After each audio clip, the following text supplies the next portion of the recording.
You made a big point about two things today in terms of secondary suites. One, that perhaps there needs to be a mechanism to block any personal information. But then you talked about, well, hopefully we can have some structural changes to this process going forward. Can you kind of talk about both of those? Hope springs eternal. And I think what we're seeing is, especially after today, I think Council is being reminded of how awful this is, what a waste of time it is, how expensive it is, how ludicrous it is for us to be pitting neighbor against neighbor in this way in such a public forum. So I'm really hopeful that with some new faces around Council, we will be able to come up with something which is not rocket science. It's what every other city in the country has already done. And so I'm very hopeful that we'll actually be able to get there finally. The best we can come up with is redacting some stuff or like telling the media not to say councilors are bad. Really? We can do better than that. But sir, you've acknowledged in the past, though, that when people come and tell a story of woe, that it improves their chances. I think that's true. I think that is actually true. And I think that if you look at the difference between, well, there wasn't much of a difference between the first and second item today. Very, very similar. One passed unanimously, one had one vote against, and the only difference I could see between them was a tale of woe. So what do you think about the suggestion to redact those personal stories and then the application would say, I want to still remember? What do you think of that? It's a band-aid for something that requires a far larger bandage than that. I would have to wait for a legal opinion on this, but I do know that at some point last year we did have a legal opinion on whether we could get rid of hateful comments, and even that is a bit challenging.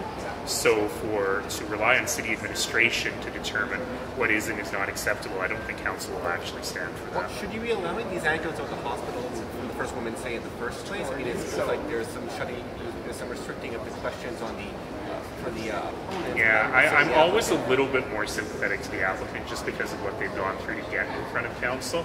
And I've warned council that I always would be. This morning, I just had a little bit of trouble getting a word in edgewise to actually stop that. Why is this issue so hard? I don't know.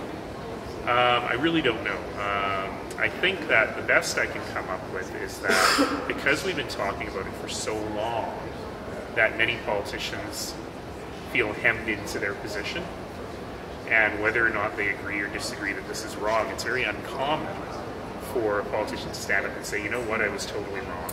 Now, Councillor Collier-Clark did do that in the last term, and I don't think she got any backlash for doing it. But I've heard from other former members of council, maybe even current ones, that they feel that they've gone so far down this path, it's difficult for them to back out. So I'm hopeful that this new council will be able to move forward. I suspect that even those who are opposed to quote-unquote blanket rezoning would cheer quietly if something that they voted against actually passed to fix this situation.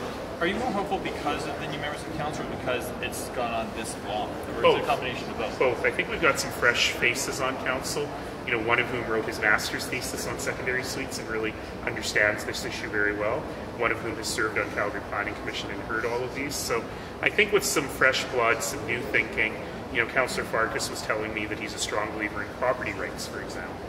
I think that we'll be able to move forward. So what are you hearing about what that change might be? Something new, and when? Something new and soon. Is there a timeline though? Like you said before the end of the year. I'd love to see something happen before the end of the year. If it will require a bylaw change, which will require advertising, which means that you won't actually be able to pass the bylaw before the end of the year. But if a notice of motion were to come from members of council requesting such a bylaw be written, I'd love to see that before the end of the year, and then we'd have a public hearing early in 2018, and based on the results of that public hearing, we'd have a path forward. Why don't you want to bring something forward yourself? Because you've been a champion of this since before you were elected.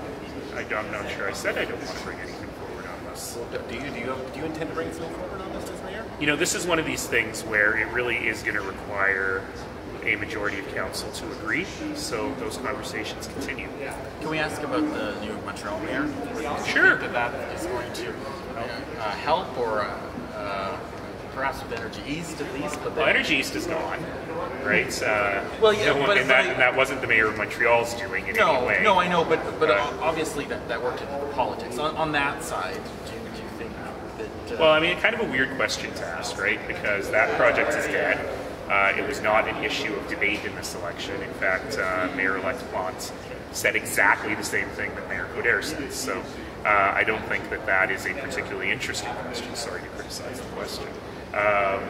You know, I think what is interesting here is that, you know, we've worked together really well as a Big City Mayor's Caucus with Mayor Coderre, there, and I really look forward to working with Mayor Plante as well. She ran a really exciting, really engaging campaign. She's very excited about investments in public transit, for example, in a more family-friendly city. So I'm really looking forward to working with her. Is there any particular file in particular that kind of stands out about working with Montreal? You know, it always is housing and transit, as well as water and wastewater, and those are all really active files that we will continue to work on. You know, I didn't have much chance to follow the Montreal election, a little busy with our own, but it seemed to be pretty exciting. It seemed to really engage people in a great way. So I'm pleased for her, and I want to say thank you to Mayor Coderre for his many, many, many years of public service. I suspect we haven't seen the last of him, but it'll be great to work with a new mayor, and I'm really excited to meet her at the Big City Mayor's Caucus, though probably not for a few months yet. What do you think about Jason Kennedy as the leader of the youth? I don't think much about him because I've been a little bit busy getting this council ready to go for our first meetings. You know, all more power to him, and I anticipate that there'll be a by-election sometime soon, and we'll have the opportunity to chat more about that then. What have you been making some statements about the Green Line and saying that the NDP are basically responsible for what's happened to phase one, the shrinkage? What do you think of those statements and putting the blame on him? I have so many slightly dirty things I can say that you set it up a little too easily. It's kind of a silly thing to say, and I'd be very happy to give anybody, any provincial politician, a briefing on the actual importance of this project anytime they want, and I have yet to receive that call. One of your new council colleagues announced last week he was turning down the pension plan and transmission allowance. I'm just wondering what your thoughts are on that one. My point of view on this has not changed, which is that politicians should not set their own salaries, period. We had a group of citizen volunteers who came and determined what that should be. They made their recommendations. Council accepted some and rejected some. I would have accepted them all had it been me. But again, I don't think politicians should get engaged in that work. You know, for many years I thought I was overpaid. I'm taking a pay cut now, but I didn't cut my own pay. I just donated the money back to charity because, again, I think that if we empower citizens to make that decision, politicians shouldn't get involved. One last question, folks. Written arguments have been made on behalf of Midfield Park residents for the upcoming court hearing. What is your best hope that can come out of this legal action for the residents and for the city?